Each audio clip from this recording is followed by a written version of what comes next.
Selamat datang ke kelas Excel saya yang kelima dan kali ini kita nak buat semakan harga automatik. Okey, dalam kelas ketiga hari tu kita dah buat satu invoice. Invoice tu rupa macam ni. Dan kali ni kita tambah satu lagi fungsi dalam invoice ni di mana saya nak semak harga secara automatik. Bila saya tambah je barang, harga akan muncul di sebelah kanan ni. Dan harga ni mengikut barang apa yang kita pilih. Jadi maknanya Excel akan rujuk kepada senarai yang kita akan sediakan untuk tahu apa harga barang tu. Jadi macam mana nak buat macam ni, kita kena belajar dua formula. Satu formula VLOOKUP dan lagi satu formula if error. Okey, jom kita mulakan. Okey, ini invoice yang kita dah sediakan. Di dalam kolom ni ada barang-barang yang kita jual. Dan di sini kita nak masukkan harga secara automatik. Jadi dalam video ni kita akan masukkan formula yang kita nak belajar, iaitu VLOOKUP dan if error dalam peta-peta ni lah, dalam sel ni. Sebelum kita masukkan harga formula dalam peta-peta ni, kita kena sediakan dulu tempat rujukan harga tu supaya Excel tahu nak rujuk harga tu daripada mana. Jadi hari tu saya ada buat, kalau anda lihat di bawah belakang ni, sheet 2, di mana saya letakkan barang-barang yang mana akan dipilih untuk masukkan di sini. Jadi saya akan masukkan harga dia sekali.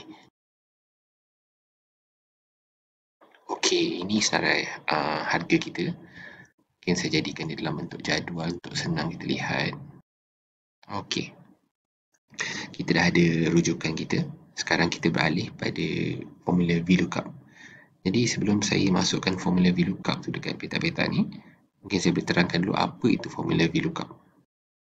Formula VLOOKUP ni mungkin anda pernah dengar tapi tak pernah guna. Di VLOOKUP ni guna dia adalah untuk mencari maklumat dalam jadual. Sebagai contoh, kita tengok jadual ni, ada nama 4 orang murid, ada umur, ada markah.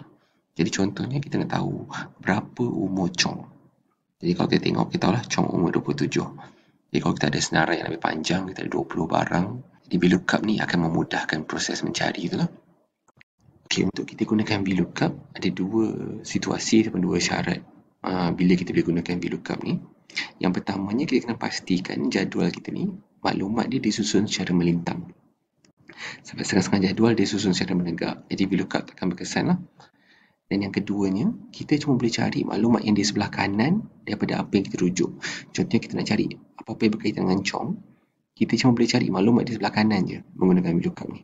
Kalau di sebelah kiri ni ada nombor IC ke, nombor pelajar ke, kita kena susun semula jadual tu untuk kita cari. Okey, kita dah tahu dua syarat ni, kita dah tahu konsep VLOOKUP ni. Jom kita gunakan dalam invoice kita tadi. Okey, ini invoice kita tadi. Jadi saya nak masukkan formula VLOOKUP untuk barang yang pertama dulu, barang B. Saya akan mulakan dengan sama dengan VLOOKUP dan saya buka kurungan. Okey, jadi formula VLOOKUP ni ada 4 perkara dalam formula ni. Jadi yang pertama sekali ialah kita nak cari maklumat tentang apa. Jadi saya nak cari maklumat tentang barang B. Jadi saya akan klik sel barang B ni, iaitu sel C13. Itu yang pertama, saya letak koma. Yang kedua pula, kat mana saya nak cari maklumat tu. Jadi saya dah letak sheet 2 tu kan, senarai harga kita. Saya akan klik. Jadi saya akan pilih seluruh jadual ni lah. Klik tarik. Jadi kalau kita lihat pada formula tu, dia ada sheet 2, B2 hingga C7. Dah betul dah. Jadi saya akan letak koma. Perkara ketiga yang kita perlukan adalah jalur keberapakah maklumat yang kita nak cari tu. Dalam kes ni, jalur pertama ialah nama barang, jalur kedua ialah harga. Jadi saya letak 2 sebab saya nak cari harga dia. Kemudian saya letak koma. Dah 3 benda dah. Pertama tadi apa kita cari, kedua kat mana kita nak cari, ketiga jalur keberapa, yang keempat ni true atau false. Dalam kes macam ni, yang mana kita nak rujuk harga barang ataupun rujuk maklumat yang tepat, saya akan guna false.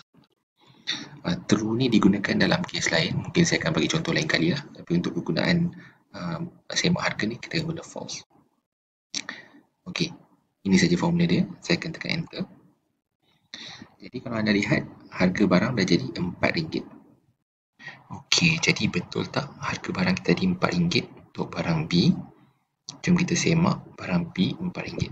Tak betul. Okey, saya ulang semula formula VLOOKUP ni.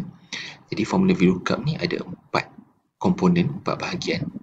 Bahagian pertama ialah apa yang kita nak cari tu, barang apa yang kita nak semak. Jadi dalam hal ni kita ambil barang B tadi, iaitu petak C13 di sini. Komponen kedua, kat mana kita nak cari. Dalam kes ni kita letak sheet 2, petak B2 hingga C7 yang merujuk pada jadual ni. Itu komponen kedua. Komponen ketiga ialah kolom keberapa atau jalur keberapa. Dalam kes ni kita letak 2 sebab kita nak cari harga. 1 nama barang, 2 harga.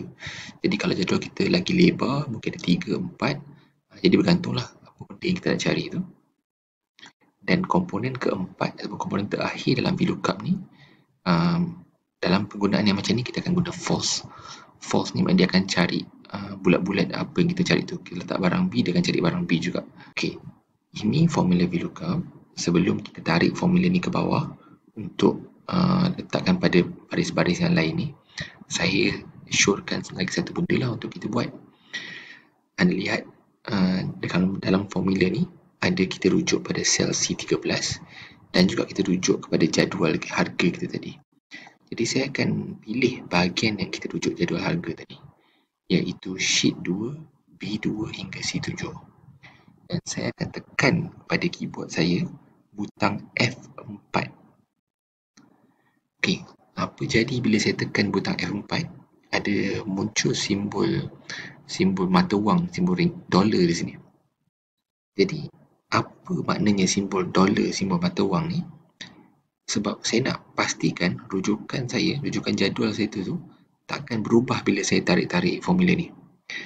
Bila ada je simbol mata wang, simbol dollar ni, rujukan kita akan tetap, dia takkan berubah. Jadi sebagai contoh, ni formula VLOOKUP kita tadi, saya akan tarik ke bawah. Okey, abaikan dulu NA ni. Kita lihat 3 baris yang dah ada barang di sebelah kiri. Barang C RM23, betul. Barang D RM18.70 pun betul. Okey, saya tambah lagi satu sebagai contoh lah. Barang A RM2.50, RM2.50. Okey, jadi formula kita dah tepat. Malahan bila kita cek setiap satu baris, bila kita semak setiap satu baris ni, dia punya rujukan B2 hingga C7 tu kekal, dia tak berubah. Yang berubah cuma C13 tadi. Kalau yang baris pertama ialah C13, yang kedua C14, C15, C16. Jadi macam tu lah yang kita nak. Jadi itu formula VLOOKUP selesai. Jadi tadi pada permulaan video saya kata saya akan ajar 2 formula, iaitu VLOOKUP dan juga if error. Jadi if error tu saya akan gunakan untuk hapuskan NA ni, masalah seperti NA ni. Okey, jadi apabila formula VLOOKUP kita tadi gagal untuk semak harga barang, mungkin sebab barang ni kosong, tak ada barang dekat sini, dia akan muncul sebagai error ataupun ralat. Jadi error ni akan tunjuk dalam invoice kita NA, yang mana kita tak nak lah. Jadi apa kita akan buat? Kita akan ubah formula VLOOKUP kita untuk beritahu Excel kalau ada error, kalau ada ralat, apa yang dia nak tunjukkan. Jadi untuk tu saya padam dia ni. Nampak semua jadi NA, saya tinggalkan satu lah sebagai contoh. Apa kita nak buat? Ini yang sedia ada ni adalah formula VLOOKUP kita tadi. Jadi saya akan kurung formula VLOOKUP ni dalam lagi satu kurungan. Dan sebelum kurungan ni, saya akan masukkan if error. Okey. If error perlukan 2 komponen dalam formula dia. Komponen pertama ialah apa yang dia nak semak, apa ralat yang dia nak semak. Jadi komponen pertama kita adalah seluruh formula VLOOKUP kita ni. Jadi di penghujung formula VLOOKUP kita, saya letak koma. Kemudian komponen kedua untuk formula if error ni ialah apa yang dia nak tunjukkan kalau ada error. Jadi saya akan buat pembuka kata, tutup kata. Kenapa saya buka tutup balik? Maknanya saya nak bagi kalau ada ralat dalam VLOOKUP kita, dia akan keluar sebagai kosong, tak ada apa-apa. Saya buka kata, saya tutup kata. Begini je. Saya tekan enter.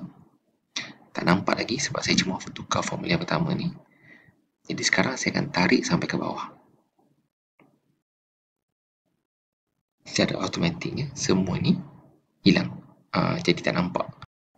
Walaupun tak nampak apa-apa, tapi formula tu ada je. Jadi malahan bila kita letak barang lain, formula VLOOKUP tu masih berkesan. Cuma bila kosong, bila tak ada apa-apa, dia tak akan muncul sebagai NA lagi dah. Sebab kita dah letak if error, dia akan keluar sebagai tempat kosong, tak ada apa-apa.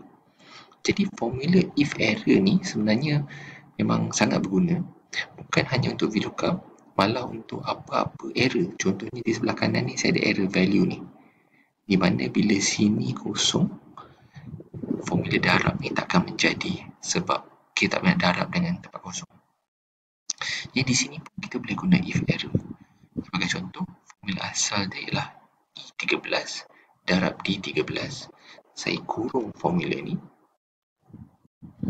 Saya letak if error di depan. Dan di hujung formula tu sebelum tutup kurungan, saya letak koma, buka kata, tutup kata. Kita akan tarik. Jadi seperti anda lihat, formula tu masih ada. Cuma sebarang error akan disorok sebab kita letak tempat kosong. Okey. Jadi dengan itu, saya dah berjaya tunjukkan kepada anda semua VLOOKUP dan if error. Maaf kalau penerangan kurang jelas, boleh komen di bawah. Okey, jadi sekian saja video saya kali ini. Topik kali ini mungkin tak berapa nak asas, walaupun nama video ni kelas asas. Untuk video-video yang akan datang, mungkin saya akan kembali kepada asas Excel. Mungkin saya akan buat beberapa video-video ringkas kalau ada kesempatan. Terima kasih banyak-banyak kerana menonton. Kalau anda suka video saya, jangan lupa like, share dan subscribe. Bye. Terima kasih.